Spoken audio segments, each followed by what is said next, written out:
All right, in this chapter, we're going to talk about how to use webinars for coaching. So let's say you get started with coaching. Schedule a time that you're going to talk to your client that's good for both of you, up to 30 minutes, and warn them if you got 15 minutes, 10 minutes, etc.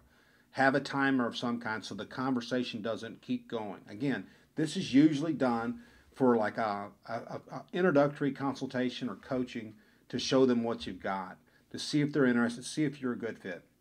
Now, at the end of the meeting, you can actually see where you fit with them. If it is something that's going to work for both of you, you can get really good comments. You can use these as testimonials. Put that straight at the front of your sales page the next time you launch. Good idea, right?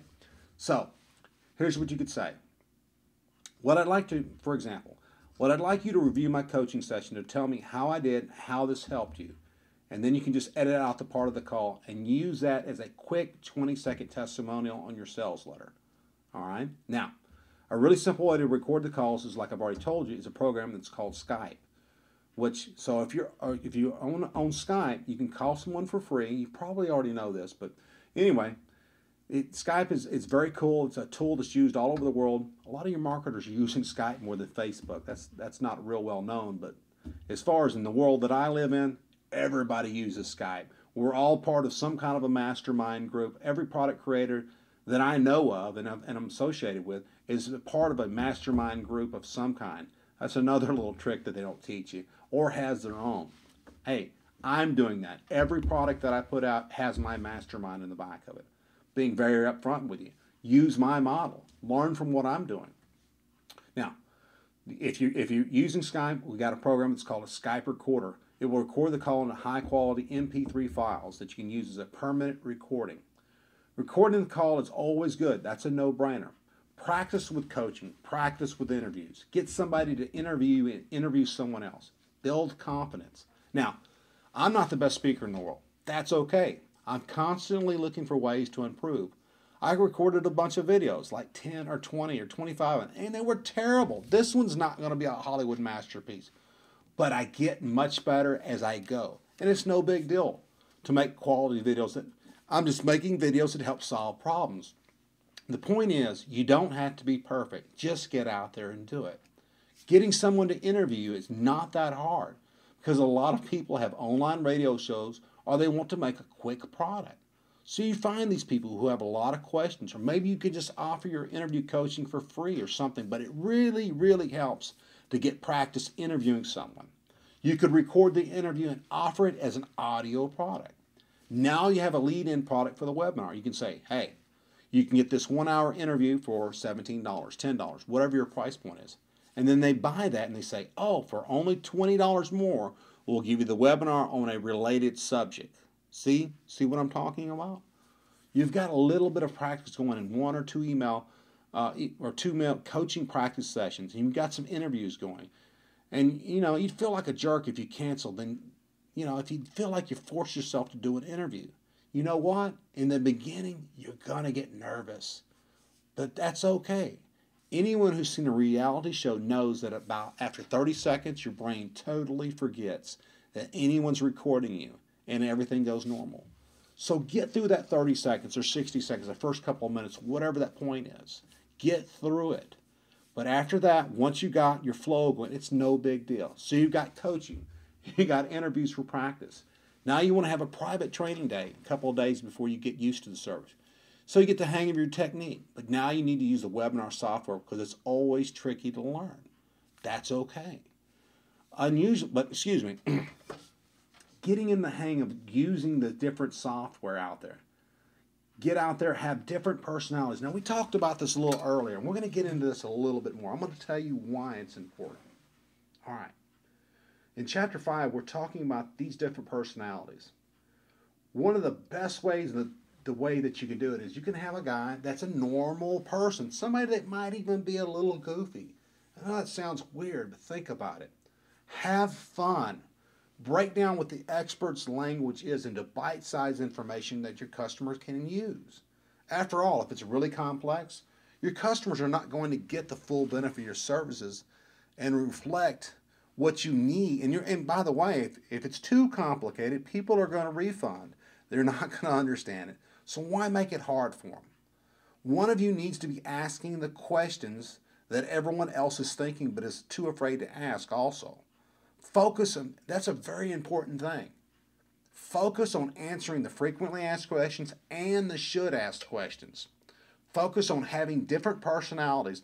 We're using the Abbott and Costello terminology, the ideology. One of them's the straight guy, and the other guy, not meaning gay, but anyway, and the goofy guy. You can just kind of play off on each other. So you have the newbie and the expert. So you have the expert who has all the answers but no questions, and the newbie who has all the questions but no answers. He keeps, for lack of better words, dumbing it down for the common people and asks the questions that maybe the expert hadn't thought of. Because let's face it, if you're an expert on something, you're not going to know all the questions that need to be asked. So you have the one guy who's always asking the right questions and the guy that's answering the questions. This is why you practice using interviews, because webinars are pretty much an interview with video. And if you don't want to be on the video, that's totally fine. All right, now moving forward. Getting members of the audience involved. That's the whole point of a webinar, because they can answer their own questions. People are going to be shy, but all it takes is one or two guys to answer questions, and the other questions roll in and help make the webinar even better. Use some kind of a countdown timer. There's a software program called Cool Timer. Here's how it works. Put a countdown on the screen and set it to, for example, 60 seconds and say, the first person who answers this question, I'll give them a bonus. You set the timer, count it down from 60 seconds, and it gets people involved. It's very important to keep the webinar going. So if you need a question or something, if you need something to shout out a random niche or a random website, keep the webinar going. You don't want any dead time. All right, if you have to, if nobody's asking questions, hey, have a cheat sheet of questions that need to be asked anyway. Put those questions out there. Get them answered. All right? Now, I personally think one of the best uses of a screen real estate is to show your desktop. Show them a product that you're using or demonstrate. Show them a PowerPoint or a keynote. You hey, we've already talked about this. Don't have a webinar longer than 90 minutes, all right? Don't have them shorter than 20 minutes. Again, to me, personally, 60 minutes. That's my 45 to 60 minutes. Not any longer. Don't do a 2-hour marathon. Nobody wants to hang out and listen to you speak for 2 hours. I mean, you get my point, all right? Now, I know that there are many people that can do that. I'm not that kind of guy. I don't care how interesting you are. After about 60 minutes, I'm done, so keep that in mind. Webinar hosting services. Everybody knows about GoToWebinar. Also, you can use Ustream, I've already told you about Skype for Pamela for Skype. It's another one. Told you about Meeting Burner. That's a newer tool. That's free. We're using Hot Conferences. Now, there will be a time that you may need GoToWebinar. You don't need it when you're starting out, though. It's $97 a month. Hey, if you got that kind of a list, rock and roll then, man. Go out there and do it. So, always provide a replay of the call. That's why you want to record in Camtasia while the webinar starts. And at the very least, you can just have the audio of the call. If you get really good at your webinars, you'll keep in mind that people may not be watching what's on your screen. So you can explain stuff and demonstrate stuff on your screen, but you're not going to talk about these things. Excuse me. So that way you can provide just the audio of the recording so people can burn it to a CD and listen to it during their commute or whatever they feel like. Put it on their iPod, all right? These are just some tips to do there. Now, moving forward here, a question we have here is PowerPoints or mind maps, which is better? Now, that's a good question. We've all been talking about how you can record the Camtasia and put the screen, but mind maps are really, really good to explain things also. I like to do a mind map for every product that I come out with.